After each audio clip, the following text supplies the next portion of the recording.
नमस्कार, मैं हूं सुधीर चौधरी और डीडी न्यूज पर इस नए शो डिकोड में आपका बहुत बहुत स्वागत है। आज की सबसे बड़ी खबर आपके लिए यह है कि बेंगलुरु में भगदड़ के दौरान 11 लोगों की मौत होने के बाद वहां की पुलिस ने आरसीबी फ्रेंचाइज के खिलाफ एफआईआर दर्ज कर ली है और इस घटना को लेकर आज दो बड़े सवाल हैं। पहला, भगदड़ में 11 लोगों की मौत के बावजूद ये सम्मान समारोह और जीत का जश्न रुका नहीं, ऐसे ही चलता रहा, जबकि इस समारोह को तब रोक देना चाहिए था। और दूसरा ये कि आज भी हमारे देश में किसी क्रिकेट टीम के आईपीएल ट्रॉफी जीतने का जश्न इतना बड़ा होता है, भव्य होता है, विशाल होता है, और पाकिस्तान से हमारी सेना के जीतने का जश्न आपको कहीं दिखाई तक नहीं देता। हमारी सेना जीती, किसी ने जश्न नहीं मनाया, लेकिन एक टीम आईपीएल जीत गई तो जश्न देखिए, जश्नों का जश्न मन रहा है। इसके बाद हम आपके लिए जातिगत जनगणना को डिकोड करेंगे और इसका हर वो पहलू आपको समझाएंगे जो शायद अब तक आप नहीं जानते थे।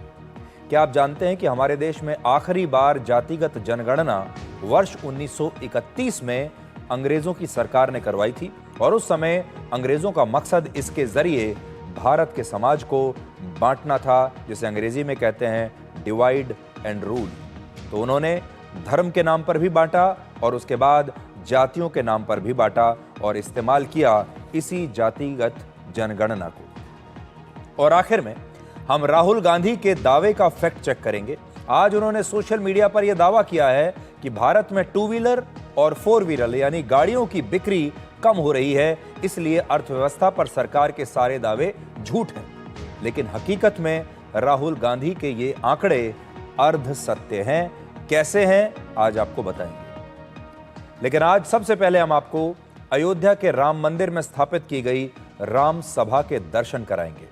लगभग 500 वर्षों के वनवास के बाद अयोध्या की राम जन्मभूमि पर भव्य राम मंदिर का निर्माण आज पूरी तरह से संपन्न हो गया है। अब राम मंदिर में भगवान श्री राम 2 रूपों में विराजमान हैं। एक है उनका बाल स्वरूप, जिसकी प्राण प्रतिष्ठा पिछले साल 22 जनवरी को हुई थी, और दूसरा है राजा रामचंद्र का रूप, जिसकी प्राण प्रतिष्ठा आज यानी 5 जून को हुई है। आप ये भी कह सकते हैं कि त्रेता युग में भगवान राम का जो वनवास 14 वर्षों का था, वही वनवास इस कलयुग में 500 वर्षों का रहा, और आज से ये वनवास भी पूरी तरह से समाप्त। में भगवान श्री राम, सीता जी, उनके तीनों भाई लक्ष्मण, भरत, शत्रुघ्न और भगवान हनुमान की प्रतिमा में उनकी जीवन शक्ति और प्राणों को स्थापित किया गया। ये पूजन सुबह 11:40 पर संपन्न हुआ, जिसमें मंत्रोच्चारण के बाद सभी प्रतिमाओं की आंखों पर बंधी पट्टियों को खोला गया और उन्हें आईना दिखाकर स्वयं के दर्शन कराए गए। इसे प्रतिबिंब दर्शन भी कहते हैं, जिससे प्रतिमाओं में देवी देवताओं के प्राणों को स्थापित किया जाता है। और इस पूजन के दौरान उत्तर प्रदेश के मुख्यमंत्री योगी आदित्यनाथ भी आज मौजूद थे। और देखिए, ये भी एक संयोग ही है कि आज योगी आदित्यनाथ का जन्मदिन भी है और आज वो 53 वर्ष के हो गए। यानी आज जन्मदिन के मौके पर 2 बड़े दिन थे, एक उनका स्वयं का जन्मदिन और दूसरा आज जो अयोध्या में राम मंदिर है उसकी प्राण प्रतिष्ठा हो रही थी।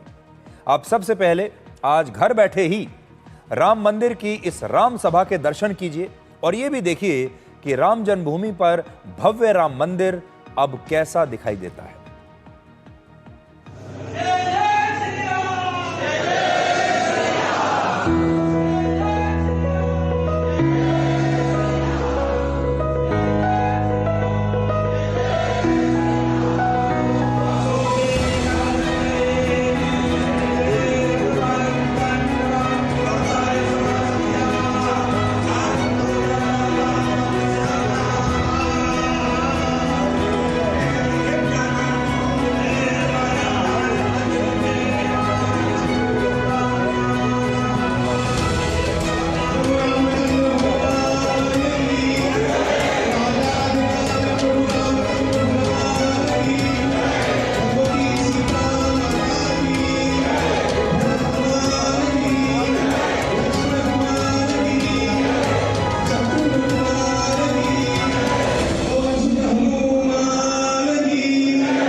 आज इस राम सभा को राम दरबार भी कहा जा रहा है, लेकिन क्या आप जानते हैं कि रामायण काल में इसे राम सभा या राम अट्टालिका कहा करते थे।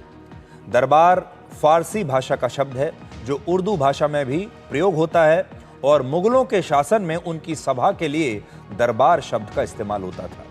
रामायण काल में दरबार की जगह अट्टालिका और राजसभा का इस्तेमाल हुआ करता था, राजसभा शब्द का।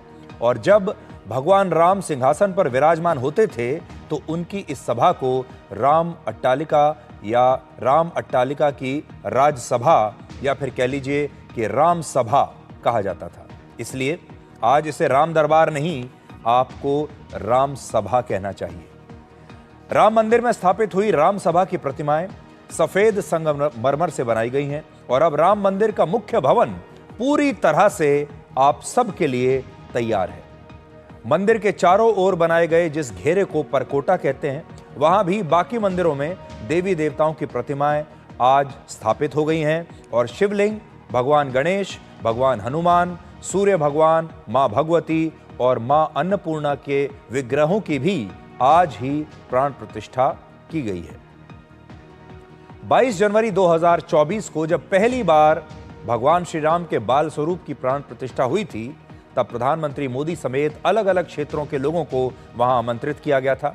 और मैं अपने अनुभव से आपको बता सकता हूं, क्योंकि मैं खुद भी उस दिन उस कार्यक्रम में मौजूद था। वो जो अनुभव था वो आपको शायद अपने जीवन काल में एक ही बार मिलेगा। ऐसा अनुभव था जिसे आप कभी भूल नहीं पाएंगे।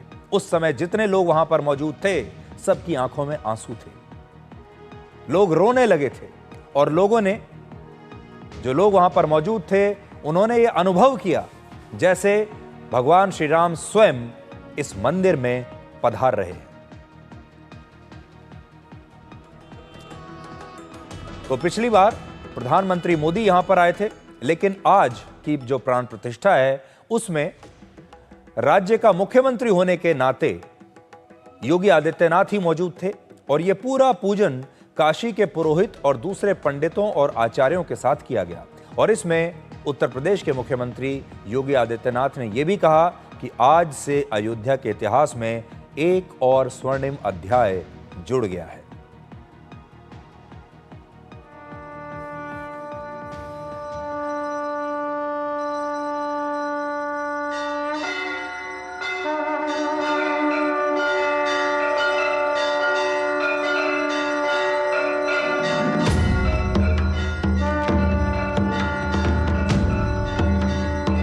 आज का दिन बहुत महत्वपूर्ण दिन है।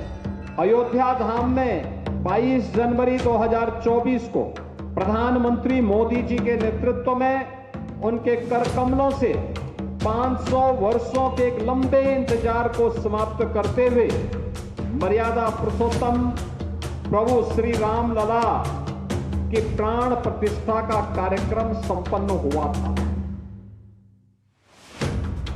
और आज उसी की अगली कड़ी श्री राम जन्मभूमि अयोध्या धाम में भव्य राम दरबार की प्राण प्रतिष्ठा का कार्यक्रम संपन्न हुआ है। जय जय श्री राम, जय जय श्री राम। अयोध्या के इतिहास में यह ऐतिहासिक क्षण न जाने कितने संघर्षों के बाद आया है, कितने लंबे इंतजार के बाद आया है। अयोध्या में राम मंदिर के लिए लाखों लोगों ने संघर्ष किया, लंबी कानूनी लड़ाई लड़ी, कई कारसेवकों ने अपनी जान की कुर्बानी दी और स्वयं भगवान राम को अपनी ही जन्मभूमि पर एक टेंट में न जाने कितने वर्षों तक, दशकों तक रहना पड़ा। इस संघर्ष में एक कड़ी दूरदर्शन ने भी जोड़ी। जब वर्ष 1987 में दूरदर्शन पर रामायण सीरियल का प्रसारण शुरू हुआ था और ये ऐतिहासिक क्षण था।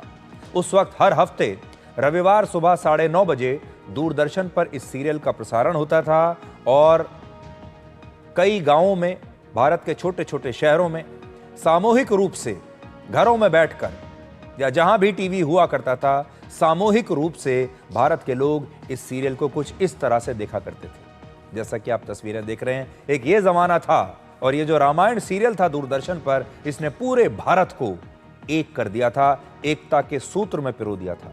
उस दौर में दूरदर्शन ने भारत के घर घर में रामायण को पहुंचाया, यानी भगवान श्री राम की कहानी को पहुंचाया, और इस सीरियल को भारत में सबसे ज्यादा बार देखने के लिए Limca book of world records का भी सम्मान मिला है। हालांकि जब दूरदर्शन के जरिए पूरा देश भगवान राम की भक्ति में डूबा हुआ था और जब ये सीरियल आया करता था टीवी पर, उस समय पूरा भारत एक प्रकार से रुक जाया करता था। सड़कों पर गाड़ियां नहीं चलती थी, बाजार बंद हो जाया करते थे, चारों तरफ आपको कोई दिखाई नहीं देता था, क्योंकि पूरा भारत टीवी के साथ बैठकर भगवान श्री राम की कहानी देख रहा है दूरदर्शन पर। ऐतिहासिक क्षण था ये, ऐतिहासिक दौर था। लेकिन दुर्भाग्य देखिए, टीवी पर पूरा देश भगवान श्री राम की कहानी देख रहा है, लेकिन वर्ष 1990 में अयोध्या में ही राम मंदिर के लिए कार सेवा निकालने पर राम भक्तों पर गोलियां भी चलाई जा रही है, जिनमें कई राम भक्तों की उस समय मृत्यु हो गई थी। दोनों चीजें साथ साथ चल रही हैं। लोग टीवी पर रामायण भी देख रहे हैं और यहां राम भक्तों पर गोलियां भी चल रही हैं। बहुत सारे लोगों को लगता है कि राम मंदिर का विरोध शायद आजकल की बात है और पहले इस पर इतनी राजनीति नहीं होती थी। आज के जमाने में बहुत सारे लोगों को यह लगता है कि अब कुछ ज्यादा ही हो रहा है, राम मंदिर पर या भगवान श्री राम पर राजनीति हो रही है। लेकिन यह गलतफहमी है। असल में यह जानकारी पूरी तरह गलत है। आप आज की बात करते हैं, आज से 32 साल पहले जब वर्ष 1993 के विधानसभा चुनाव में बीजेपी को मुलायम सिंह यादव और काशीराम के गठबंधन ने हरा दिया था, उस समय एक नारा लगाया जाता था कि मिले मुलायम काशीराम, हवा में उड़ गए जय श्री राम। यानी बीजेपी की हार को भगवान राम और अयोध्या में उनके मंदिर से जोड़कर देखा जाता था। और यह राजनीति आज भी होती है।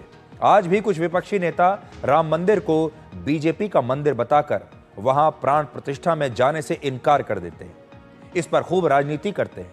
और ये सब तब होता है जब दूसरे देशों और दूसरे धर्मों से आने वाले लोग भी आज अयोध्या जा रहे हैं और राम मंदिर में भगवान श्री राम के दर्शन कर रहे हैं। और इनमें दुनिया के सबसे अमीर उद्योगपति इलॉन मस्क के पिता भी हैं। उन्होंने भी राम मंदिर के दर्शन किए हैं और अपने इस अनुभव को अद्भुत बताया है। पिछले साल जब फ्रांस के राष्ट्रपति इमैनुअल मैक्रों भारत आए थे, तब प्रधानमंत्री मोदी ने उन्हें राम मंदिर का एक छोटा सा मॉडल तोहफे में दिया था और वो लगातार राम मंदिर का जिक्र करते रहते हैं। और आज भी उन्होंने राम मंदिर में हुई प्राण प्रतिष्ठा को पूरे भारत के लिए ऐतिहासिक क्षण बताया है। आपको यकीन नहीं होगा कि राम मंदिर के निर्माण के बाद अब दुनिया के बहुत सारे लोग भारत को सिर्फ ताजमहल के लिए नहीं याद करते, बल्कि वो राम मंदिर की भी बात करते हैं। और पिछले साल ताजमहल से ज्यादा लोग राम मंदिर में दर्शन करने के लिए आए थे। रामायण में भगवान राम ने रावण के खिलाफ जो युद्ध लड़ा था, वो लड़ाई असल में सिंदूर के लिए ही हुई थी। आजकल सिंदूर की बड़ी चर्चा हो रही है, लेकिन आज हम आपको बताना चाहते हैं कि सिंदूर से हमारे समाज का रिश्ता बहुत पुराना है। इस सिंदूर से भारत का रिश्ता बहुत पुराना है। और वो जो ज़माना था, वो जो युग था, उसमें भी ये लड़ाई सिंदूर के लिए ही हुई थी।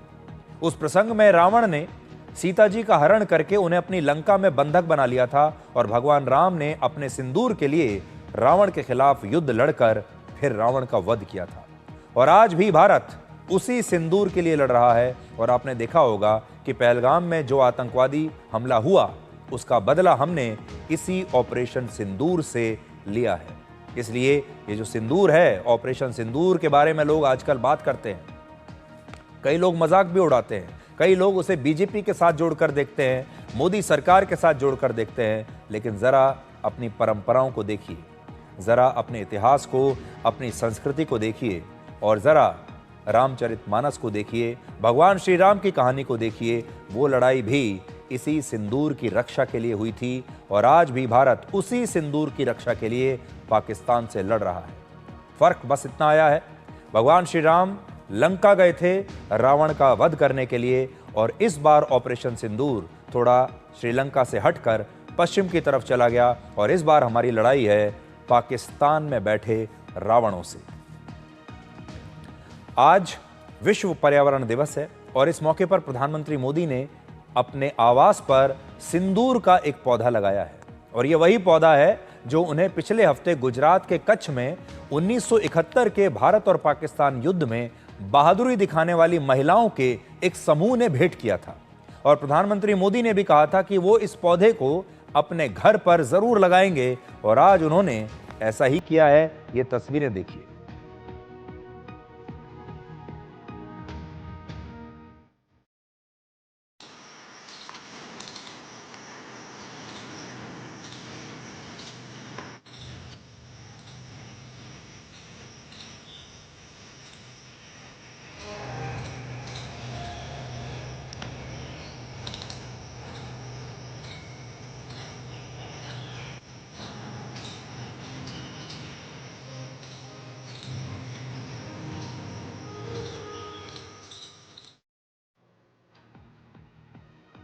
आप में से बहुत सारे लोगों को शायद ये बात पता नहीं होगी कि जिस सिंदूर से हमारे देश में महिलाएं मांग भरती हैं, उसका एक पौधा भी होता है। और आज प्रधानमंत्री मोदी ने यही पौधा अपने आवास पर लगाया है, और इस पौधे को अंग्रेजी में कहते हैं इनेटो प्लांट, जिसके फल कांटेदार होते हैं और इनके अंदर लाल और नारंगी रंग के बीज होते हैं।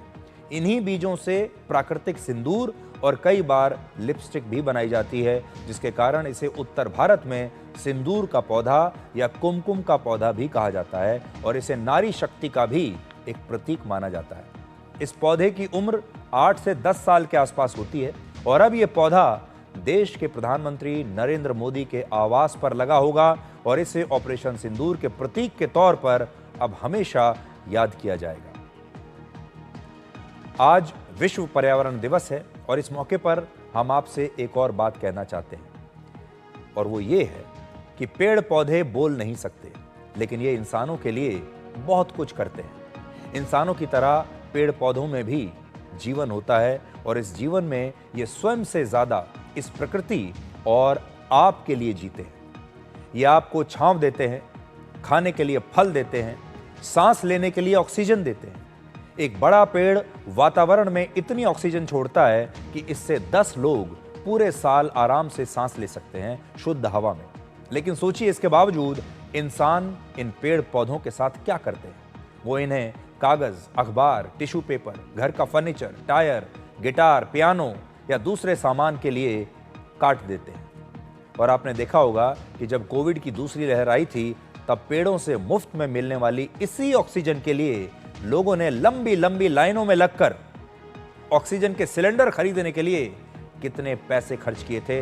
याद कीजिए, कोविड के दौरान ये ऑक्सीजन के जो सिलेंडर हैं, ये मिल नहीं रहे थे। न जाने कितने परिवारों ने अपने लोगों को खो दिया, क्योंकि उस समय ऑक्सीजन की कमी हो गई थी। ये ऑक्सीजन आपको मुफ्त में मिल सकता है अगर आप पेड़ों की भाषा को समझेंगे। आज आपके आसपास के जितने भी पेड़ हैं, वृक्ष हैं, ये आपसे कुछ कह रहे हैं। इंसान तो बोल सकता है, अपना सुख दुख बता सकता है, अपनी पीड़ा बता सकता है। जानवर भी ये काम करते हैं। आप जानते हैं, जब आप किसी जानवर को काटते हैं तो उसे कितनी पीड़ा होती है, और जानवर के आंखों में आपको वो पीड़ा दिखाई देती है, वो डर दिखाई देता है। लेकिन पेड़ों की आंखें नहीं हैं। पेड़ आपको बता नहीं सकते कि जब आप उन्हें काटते हैं तब उनकी पीड़ा क्या है। इसलिए जिस प्रकार से हमारे बहुत सारे लोग जानवरों की रक्षा करते हैं, इंसानों के बारे में सोचते हैं, ह्यूमन राइट्स हैं, एनिमल राइट्स हैं, वैसे ही इन पेड़ों के अधिकारों के बारे में भी आज सोचिए। ये आपके सबसे सच्चे दोस्त हैं। आज की एक और बड़ी खबर आपके लिए यह है कि बेंगलुरु में स्टेडियम के बाहर जो भगदड़ हुई थी कल, और जिसमें 11 लोग मारे गए थे, उस मामले में वहां की पुलिस ने आरसीबी फ्रेंचाइज के खिलाफ एफआईआर दर्ज कर ली है। इस एफआईआर में कुल 3 आरोपियों का जिक्र है। पहला है आरसीबी फ्रेंचाइज, जिसमें आरसीबी का पूरा मैनेजमेंट आ जाता है। दूसरा है एक इवेंट मैनेजमेंट कंपनी जिसका नाम है डीएनए एंटरटेनमेंट प्राइवेट लिमिटेड, जो शायद इस इवेंट मैनेजमेंट का हिस्सा थी, जो इस पूरे समारोह को हैंडल कर रही थी, उसको आयोजित कर रही थी। और आरोपी नंबर 3 है Karnataka cricket board administrative committee. इन तीनों के खिलाफ गैर इरादतन हत्या का मामला दर्ज हुआ है, जिसमें दोषी साबित होने पर 10 साल तक की सजा हो सकती है। और कर्नाटक हाईकोर्ट ने भी इस घटना का स्वतः संज्ञान लिया है और मुख्यमंत्री सिद्धारमैया की सरकार से इस घटना पर स्टेटस रिपोर्ट मांगी है। कर्नाटक की सरकार जानती थी कि हाईकोर्ट ने स्वतः संज्ञान ले लिया है, इसलिए उन्होंने भी यही सोचा कि इस पर एफआईआर कर देना ही बेहतर होगा। इसके अलावा आज हाईकोर्ट में यह सवाल भी उठा कि कर्नाटक सरकार को अदालत में आकर यह बात बतानी चाहिए कि आरसीबी के खिलाड़ियों को सम्मानित करने का फैसला किसका था, और जब यह भगदड़ हुई तो उसके बाद भी इस समारोह को रोका क्यों नहीं गया। आज एक बहुत बड़ा सवाल जो हर कोई पूछ रहा है वो यही है कि जब भगदड़ हुई, उस भगदड़ में 11 लोग मारे गए, उस वक्त तक बेंगलुरु के स्टेडियम में आरसीबी का जीत का जश्न शुरू नहीं हुआ था और वहां जश्न की तैयारियों में जुटे लोगों को यह बात पता थी कि स्टेडियम के बाहर भगदड़ मच गई है और इसमें कई लोग मारे गए हैं। लेकिन इसके बाद भी यह समारोह ऐसे ही चलता रहा और आरोप है कि उप मुख्यमंत्री डीके शिवकुमार खुद स्टेडियम में खिलाड़ियों का स्वागत करने के लिए आए।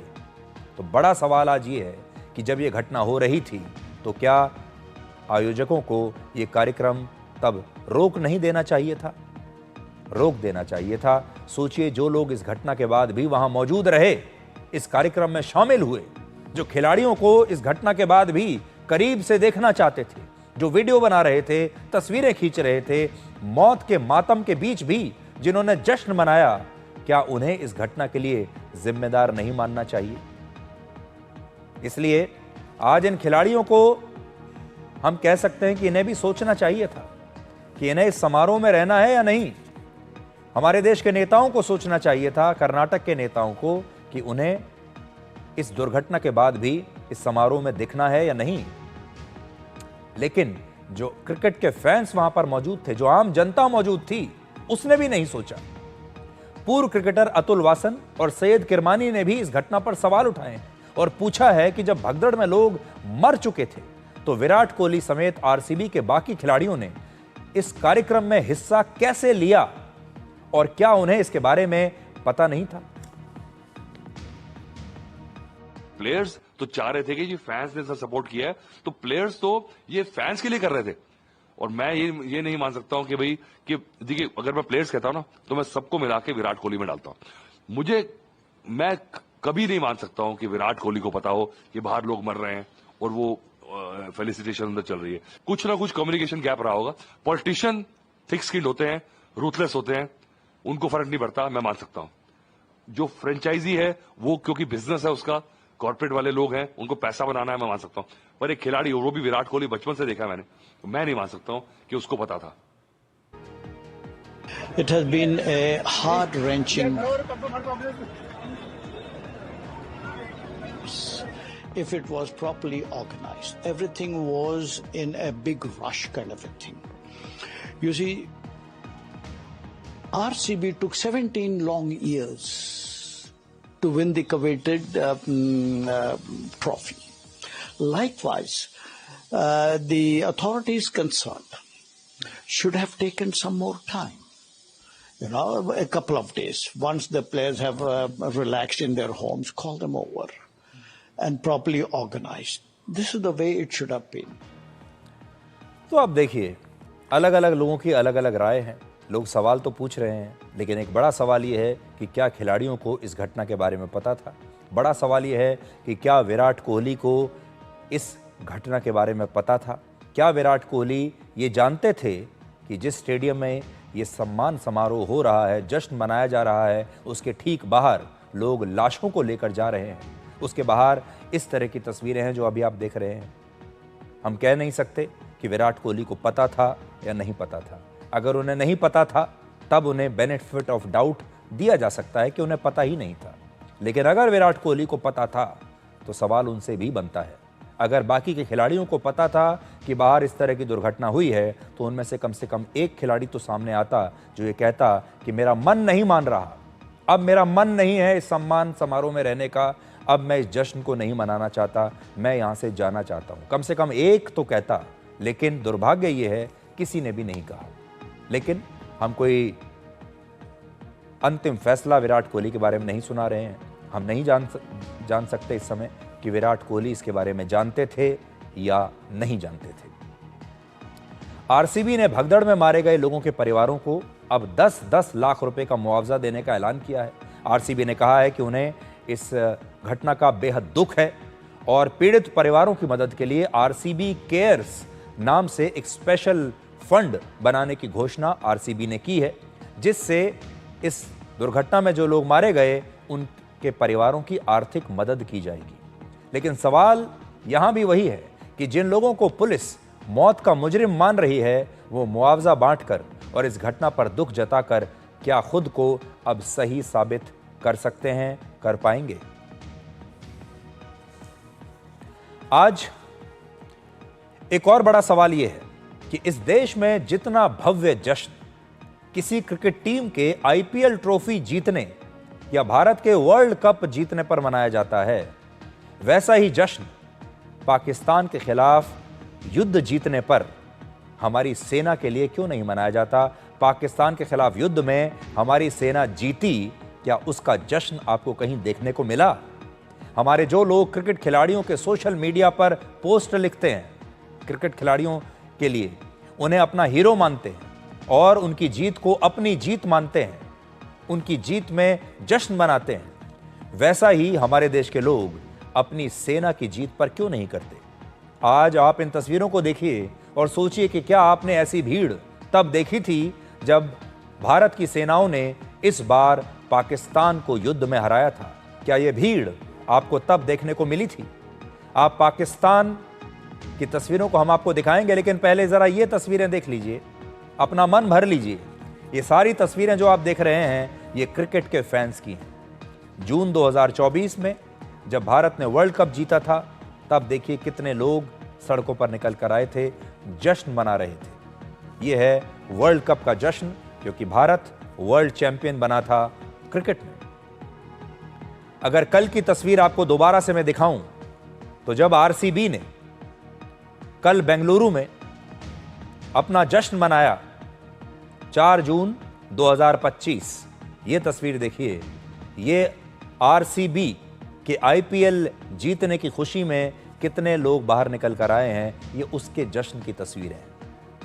लेकिन क्या आपने ऐसा जश्न कभी भारत की सेना के लिए देखा है? क्या हमारे वीर जवानों के लिए देखा है? भारत की सेना ने 4 दिन के अंदर पाकिस्तान को जो सबक सिखाया, हर क्षेत्र में पाकिस्तान को हराया, पाकिस्तान को अपने घुटनों पर ले आए, पाकिस्तान को मजबूर कर दिया कि वो सीज फायर मांगे। क्या हमने अपनी भारतीय सेना के लिए कहीं भी एक बार भी ऐसा जश्न मनाया? अब जरा पाकिस्तान को देखिए, जहां हार कर भी पाकिस्तान के लोगों ने सड़कों पर उतर कर अपनी झूठी जीत का जश्न मनाया। और वहां के प्रधानमंत्री शहबाज शरीफ ने यह ऐलान किया है कि अब से हर साल 10 मई को पाकिस्तान में विजय दिवस मनाया जाएगा, जिसे मरकाए हक कहेंगे। इसका मतलब होता है सच्चाई के लिए लड़ा गया युद्ध और उसमें मिली जीत। जबकि सच्चाई तो यह है कि पाकिस्तान इस युद्ध में बुरी तरह से हारा, लेकिन हार कर भी जश्न मनाया जा रहा है और हमारे देश में जीत कर भी हमारे देश के लोग सेना पर सवाल उठाते हैं। हमारे देश का एक ऐसा वर्ग है और जश्न मनाना तो बहुत दूर की बात है।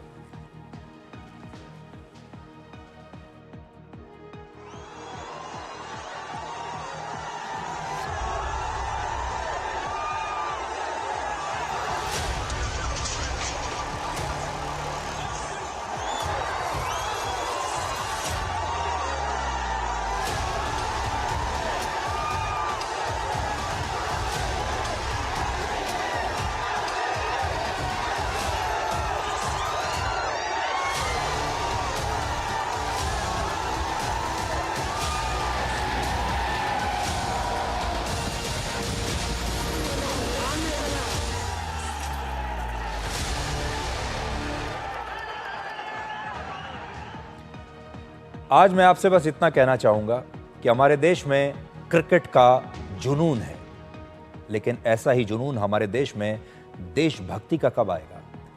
हम अपने देश में देशभक्ति का ऐसा जुनून कब देखेंगे जैसा जुनून क्रिकेट का है?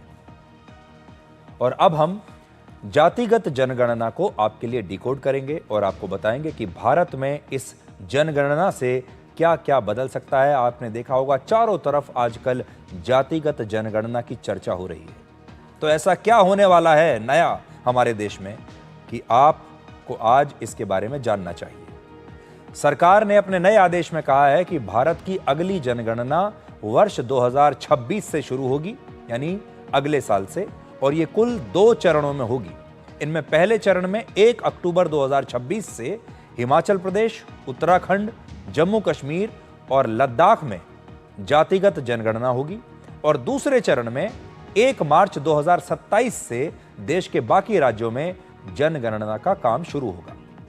अब तक यह स्पष्ट नहीं हुआ है कि यह जनगणना वर्ष 2029 के लोकसभा चुनावों से पहले ही हो जाएगी और इसके आंकड़े पहले ही आ जाएंगे या इसके आंकड़े जो आएंगे वो चुनावों के बाद रिलीज किए जाएंगे।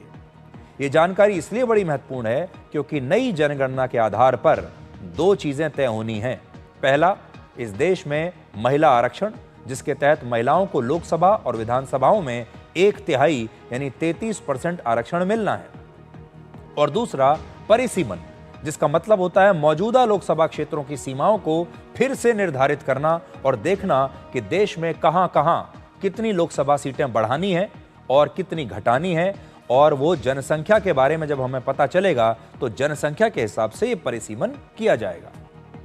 यहां बहुत सारे लोग ये भी सोच रहे हैं कि जनगणना शायद अलग होती है और ये जातिगत जनगणना अलग है, जबकि असल में ये दोनों एक ही है। तो पहली चीज तो ये समझ लीजिए कि ये जनगणना ही है जो कि हर 10 साल में होती है। सरकार देश की कुल जनसंख्या को की जो गणना करेगी इसे हम जनगणना कहते हैं और इसी जनगणना में जब लोगों से उनकी जाति पूछी जाएगी तो ये जातिगत जनगणना बन जाएगी। लेकिन ये है जनगणना ही।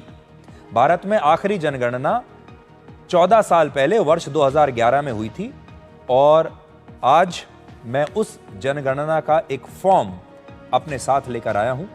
अगर आप 14 साल पुराने इस फॉर्म को देखेंगे तो इसमें कुल मिलाकर 29 कॉलम थे, जिनमें जाति का अलग से कोई कॉलम नहीं था। आज आप देखिए कि जो जनगणना होती है वो कैसे होती है, कौन सा फॉर्म भरा जाता है। ये वही फॉर्म है। इसमें जाति का कोई कॉलम नहीं था। इसकी जगह सिर्फ अनुसूचित जाति और अनुसूचित जनजाति का कॉलम हुआ करता था और बाकी लोगों को अपनी जाति नहीं बतानी होती थी। अगर आप SC और ST नहीं हैं तो फिर आपकी जाति नहीं पूछी जाती थी। तो ये देखिए आपके सामने मैं भी ये जो लेकर आया हूं, देखिए इस प्रकार की जनगणना होती है। भारत की जनगणना 2011 में ये फॉर्म था और इस फॉर्म में जब आप देखेंगे तो ये जो कॉलम नंबर 8 है, ये जहां मेरी उंगली है, ये कॉलम नंबर 8 SC और ST उनके लिए होता था। ये देखिए इस तरह से ये भरा जाता था और इसमें क्या लिखा है, अनुसूचित जाति और अनुसूचित जनजाति। क्या ये व्यक्ति अनुसूचित जाति और जनजाति का है? यदि हां तो खाने में कोड दें और अगर नहीं है तो खाने में 3 लिखें। अगर आप अनुसूचित जाति के हैं तो 1 लिखिए, जनजाति के हैं तो 2 लिखिए और अगर आप नहीं हैं उस वर्ग में तो फिर 3 लिखिए। ऐसा इसमें लिखा जाता था। असल में इसके बाद 10 साल के बाद जब फिर से जनगणना हमारे देश में होनी थी 2021 में 22 में, तो आपको याद होगा तब हमारे देश में कोविड आ गया था और उसकी वजह से ये जातिगत जनगणना हमारे देश में नहीं हो पाई थी। अंग्रेजी में इन्हीं जातियों को SC यानी दलित जातियां और ST शेड्यूल्ड ट्राइब यानी आदिवासी जनजातियां कहते हैं। इन जातियों की जनगणना वर्ष 1951 से ही हो रही है क्योंकि इन जातियों को हमारे संविधान में आरक्षण देने की बाध्यता है। तो जब तक आपको पता नहीं होगा कि कितने SC हैं और कितने ST हैं तो उन्हें आप आरक्षण कैसे देंगे?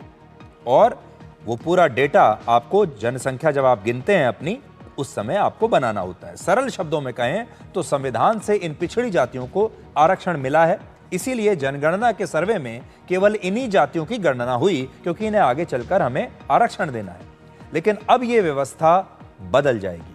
अब हर व्यक्ति को अपनी जाति बतानी होगी और अब देश को पहली बार पता चलेगा कि भारत में कितने लोग ओबीसी जातियों से हैं, कितने सवर्ण हैं, कितने अगड़ी जातियों से हैं, और इससे जातियों की नई रूपरेखा तय होगी।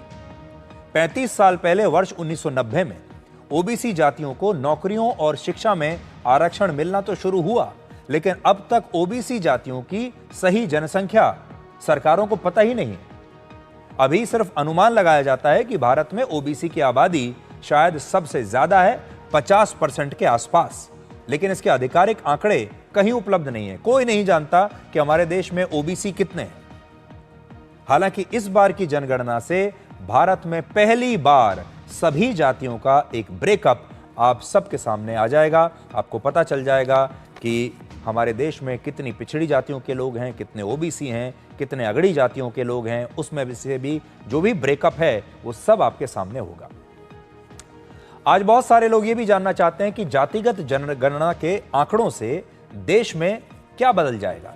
तो इस सवाल का जवाब जानने के लिए आपको 94 वर्ष पीछे वर्ष 1931 में आज हम लेकर चलते हैं, फ्लैशबैक में, जब आखिरी बार ब्रिटिश काल में जनगणना के दौरान लोगों की जातियां पूछी गई थी। तो ये वो समय था 1931 जब हमारे देश में आखिरी बार जातिगत जनगणना हुई थी, उसके बाद से बंद हो गई। उस समय ये जनगणना बलूचिस्तान से लेकर बर्मा तक हुई थी, क्योंकि तब बलूचिस्तान और बर्मा तक हमारा ही देश फैला हुआ था। हालांकि कहते हैं कि इस जातिगत जनगणना ने उस वक्त के भारत के सामाजिक, राजनीतिक और आर्थिक ढांचे को काफी प्रभावित किया था और अंग्रेजों ने इसके जरिए भारत के समाज को बांट दिया था। इससे जो पहली बार है, इसकी वजह से प्रमुखता से यह बात सामने आई थी कि पिछड़ी और निम्न जातियों के मुकाबले अगड़ी जातियों की संख्या हमारे देश में बहुत कम है। तो इससे क्या पता चला? पिछड़ी जातियां हमारे देश में ज्यादा हैं, निम्न जातियां हमारे देश में ज्यादा हैं और अगड़ी जातियों के लोग कम हैं। लेकिन समाज में जो कंट्रोल है वो अगड़ी जातियों का ही है, यानी जो मुट्ठी भर अगड़ी जाति के लोग हैं यही सब कुछ कंट्रोल कर रहे हैं। इन्हीं आंकड़ों ने भारत में सामाजिक सुधार और आरक्षण के विचार को बल दिया था और लोग कहने लगे कि पिछड़ों की संख्या देश में ज्यादा है, इसलिए उन्हें उनका हक और अवसर भी ज्यादा मिलने चाहिए।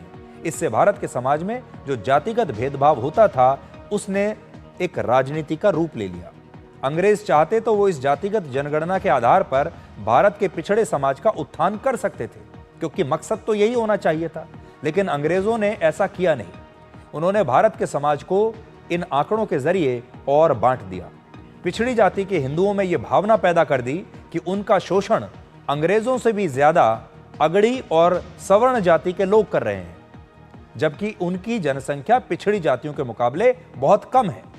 इतिहास में अंग्रेजों की इसी नीति को बांटो और राज करो की नीति कहा जाता है। अंग्रेजों ने जैसे धर्म के आधार पर हिंदू और मुसलमानों को बांटा, मुसलमानों के लिए एक अलग चुनाव क्षेत्र बनाया, ठीक उसी तरह डिप्रेस्ड क्लासेस यानी पिछड़ों के लिए अलग चुनाव क्षेत्र बनाने का भी प्रस्ताव आया, जिसे कम्युनल अवार्ड कहा गया।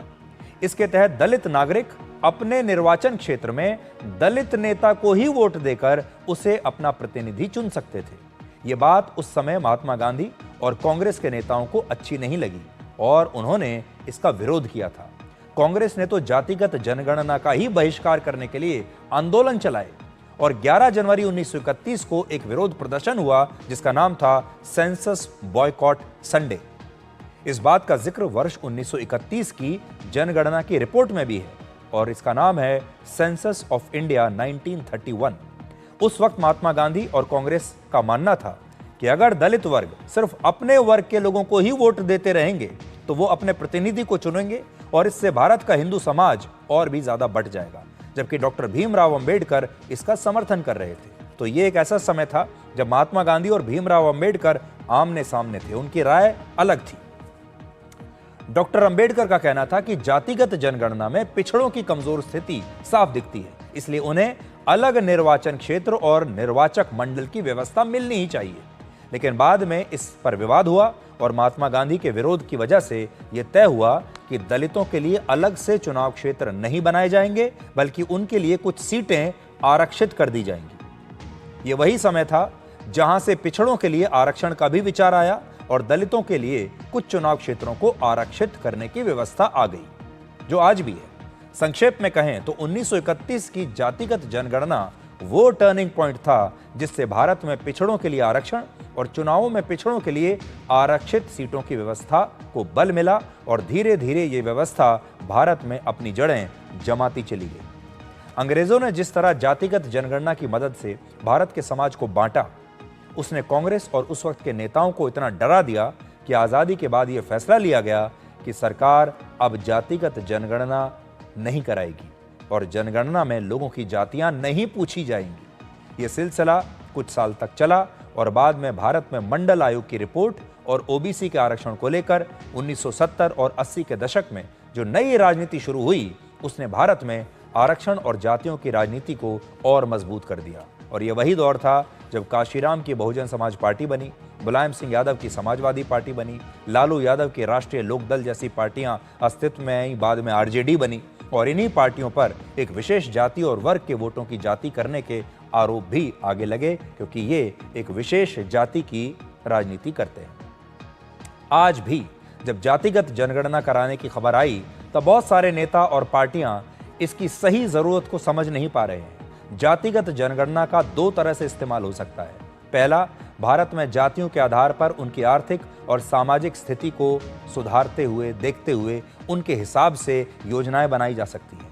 ये डेटा, ये आंकड़े बड़े काम के हैं। अगर कोई इन्हें सही रूप से अगर इस्तेमाल करना चाहे तो इनसे पिछड़ों के लिए बहुत कुछ किया जा सकता है। उन्हें पक्के मकान, मुफ्त अनाज और उनके लिए आरक्षण को सही मायनों में परिभाषित किया जा सकता है। सरकार ये कर सकती है कि उन पिछड़ी जातियों और वर्गों को आरक्षण से कैसे सशक्त किया जा सके और समाज में जो लोग हाशिए पर हैं और जिन्हें मौजूदा व्यवस्था में आरक्षण का अवसर नहीं मिल पा रहा है, उन तक भी सरकार कैसे पहुंचे, ये इससे पता चलेगा। क्योंकि जब आपके पास आंकड़े ही नहीं हैं, जब उन लोगों के नाम नहीं हैं, उन लोगों का पता आपके पास नहीं है, उनके मोबाइल नंबर नहीं है, आप जानते ही नहीं है कि किसी दूर दराज के इलाके में एक पिछड़ा परिवार रह रहा है, तो आप वहां तक पहुंचेंगे कैसे? इसलिए ये डेटा और ये आंकड़े इसलिए बहुत आवश्यक है। लेकिन दूसरा ये भी हो सकता है कि कुछ राजनीतिक पार्टियां जातिगत जनगणना के आंकड़ों को चुनावों के डेटा के रूप में ही इस्तेमाल करें और इसके आधार पर यह तय किया जाने लगे कि किस क्षेत्र में किस जाति के उम्मीदवार को चुनाव लड़ाया जाएगा। टिकट बांटने में यह डेटा काम आने लगेगा। किस राज्य में किस जाति के वोटों की राजनीति करनी है, ये इसके काम आने लगेगा। यानी ऐसी स्थिति में जातिगत जनगणना के आंकड़े राजनीतिक पार्टियों के लिए एक कुंजी का काम करेंगे। जैसे कुंजी में लिखा होता है कि आपकी परीक्षा में कौन कौन से प्रश्न आ सकते हैं, ठीक वैसे ही इस कुंजी की मदद से कुछ पार्टियां चुनावों की परीक्षा देंगी और ये डेटा चुनाव जीतने में उनकी मदद करने लगेगा। तो ये हमारे देश के नेताओं पर और सरकार पर है कि वो कैसे इसका इस्तेमाल करेंगी। तीसरा, जातिगत जनगणना के नए आंकड़ों से आरक्षण की रूपरेखा में बदलाव लाने की मांग भी उठ सकती है और आरक्षण को बढ़ाने की मांग भी और मजबूत हो सकती है, क्योंकि ये इस पर निर्भर करेगा कि डेटा क्या कहता है, डेटा में क्या आता है, पिछड़ों की संख्या कितनी है, बाकी के जो पिछड़ी जातियां उनकी संख्या कितनी है, अगड़ों की जाति कितनी है, और हो सकता है कि एक नई परिभाषा आपको इसके बाद देखने को मिले। और आखिर में हम यही कहना चाहते हैं कि मान लीजिए अगर जातिगत जनगणना से ये पता चल गया कि किस जाति के किस राज्य और पूरे देश में कितने लोग हैं, तो उस जाति के सारे लोगों का प्रतिनिधित्व क्या सिर्फ एक ही परिवार करेगा? ये एक बड़ा प्रश्न है जो इन सारी जातियों को सोचना है। अगर ऐसा होता है तो इससे जातियों की राजनीति करने वाले परिवारों को इसका लाभ तो होगा, लेकिन उस जाति के लोगों का उत्थान कभी नहीं होगा। उन परिवारों को लाभ होगा जो उस जाति की राजनीति करते हैं, जो पॉलिटिकल फैमिलीज हैं, जो एक एक परिवार पूरी की पूरी पार्टी पर कब्जा करके बैठे हैं और वो पार्टियां एक खास जाति की राजनीति करती हैं। तो उन परिवारों को तो फायदा होगा, लेकिन जो उस जाति के लोग हैं उन्हें कुछ खास फायदा इसमें नहीं होने वाला है।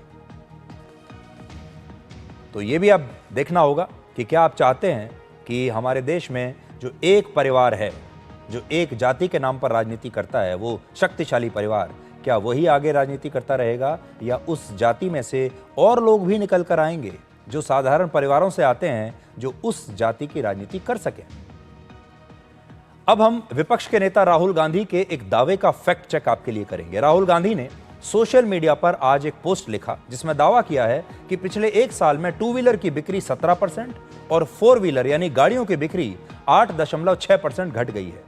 राहुल गांधी ने 2 व्हीलर की बिक्री में कमी का दावा एक महीने के आंकड़ों की तुलना के आधार पर किया है, लेकिन हकीकत में उनके ये आंकड़े अर्धसत्य हैं। ये सब लिखकर राहुल गांधी ये साबित करना चाहते हैं कि भारत की अर्थव्यवस्था अभी अपने अच्छे दौर में नहीं है, अर्थव्यवस्था की हालत खराब है। तो देखिए ये अर्धसत्य क्यों है। अप्रैल 2024 में 17,51,393 टू व्हीलर बिके थे, जबकि अप्रैल 2025 में यह आंकड़ा घटकर 14,58,784 रह गया। ये बात सही है। अगर सिर्फ इन 2 महीनों की तुलना के आधार पर कहा जाए तो 16.7% की कमी आई है। ये सही है।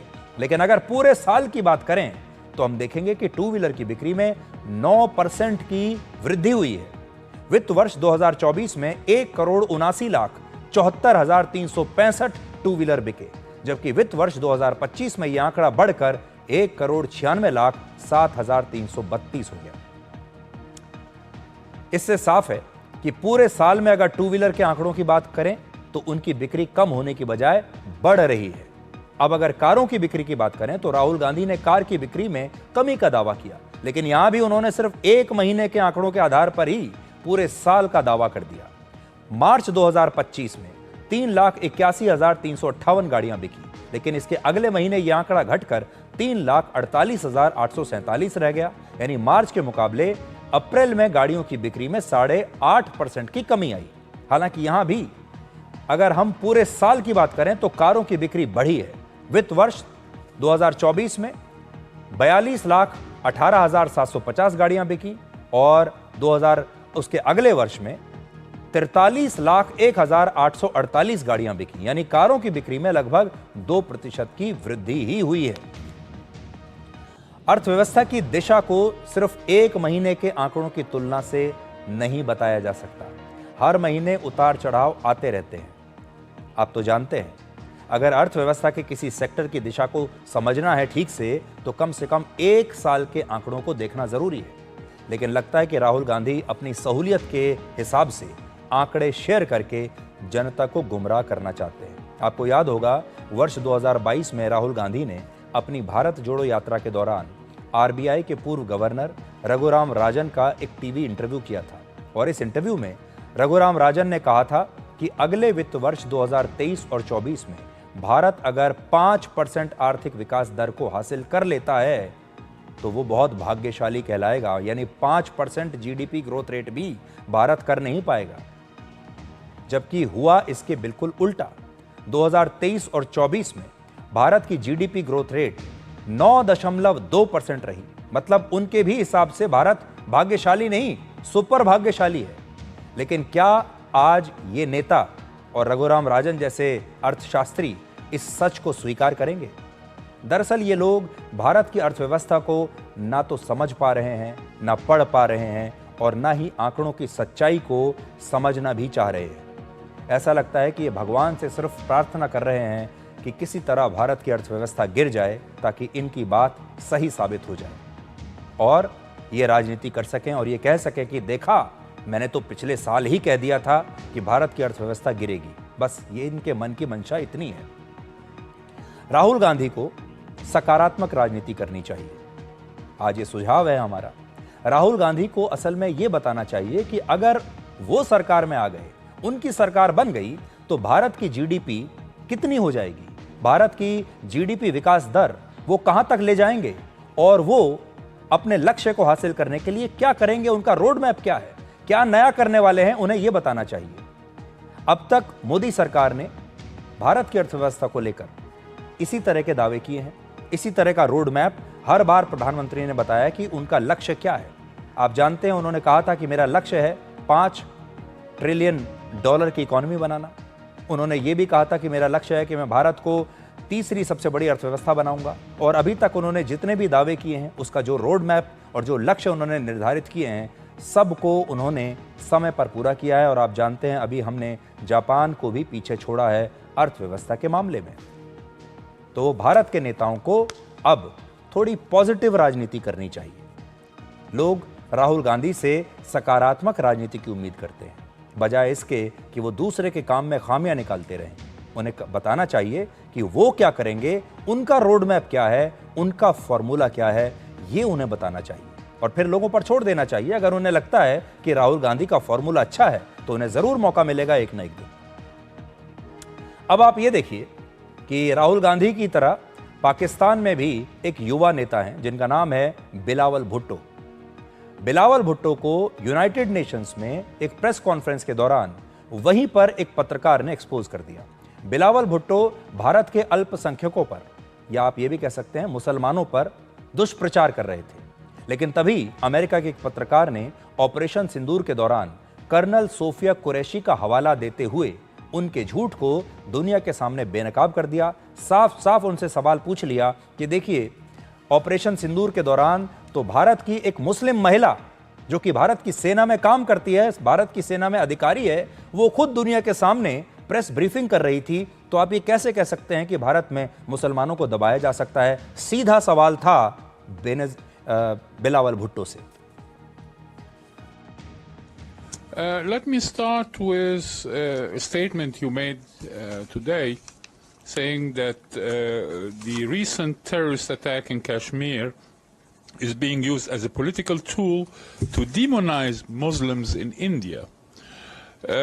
Sir, I have watched the briefings on both sides, and as far as I recall, there were Muslim Indian military officers who were conducting the briefing on the Indian side. Well, as far as the operation is concerned, you're absolutely right. Okay.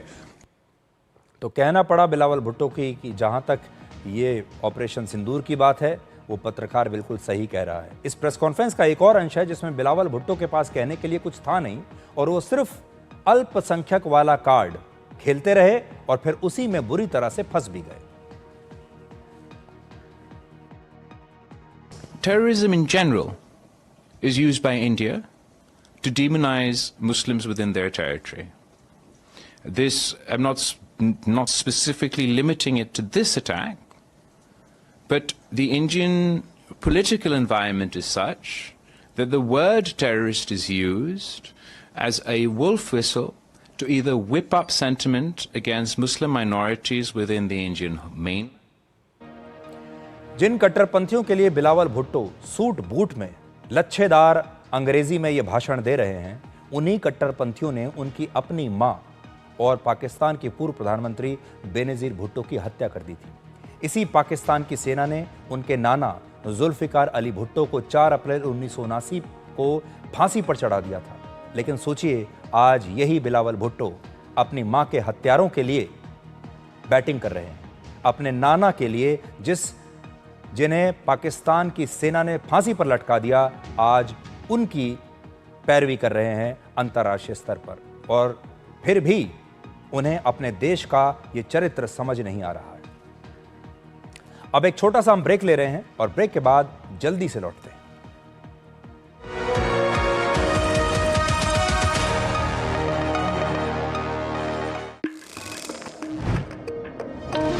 कौन है जो देश की wiring को safe बनाता है? कौन है जो देश की वायरिंग को इको फ्रेंडली बनाता है? कौन है जो जोड़े देश को?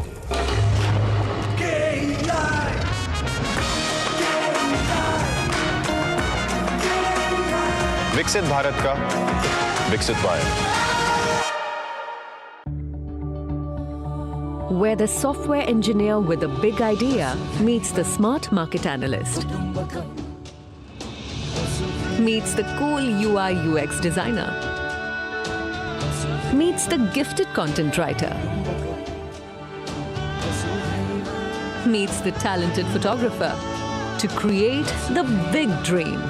The world comes together at Sharda University. So where are you? पापा, घर तो बहुत सुंदर बनने वाला है और अंदर से मजबूत भी, बिल्कुल एक फौजी की तरह जो फैमिली को रखे सेफ। पर भैया, घर पे आर्मी थोड़ी लगेगी। आर्मी नहीं, टफकॉन TMT। देश के लिए आर्मी, घर के लिए टफकॉन TMT। एक ही बात है, टफकॉन TMT।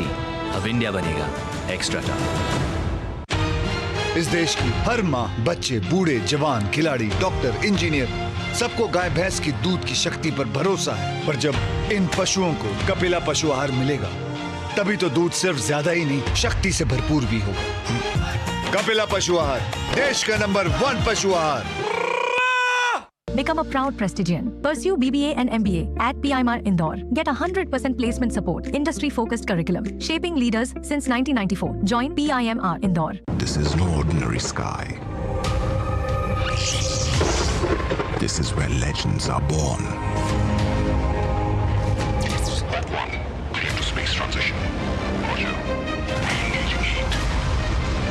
In the vast expanse above, the Indian Air Force reigns. Unseen, unstoppable, unmatched. Join the Indian Air Force to be a cut above.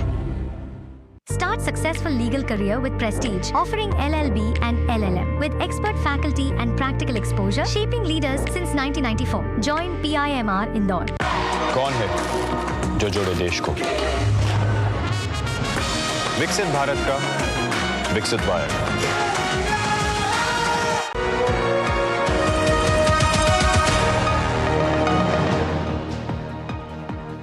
तो आज के लिए डिकोड में इतना ही। अब आपसे हमारी अगली मुलाकात होगी कल रात 9 बजे। तब तक आप खुश रहिए, सुरक्षित रहिए, स्वस्थ रहिए। और समय का चक्र बहुत तेजी से चलता है। पहले आयु में बड़े का सम्मान होता था और अब आय में बड़े का सम्मान होता है। नमस्कार।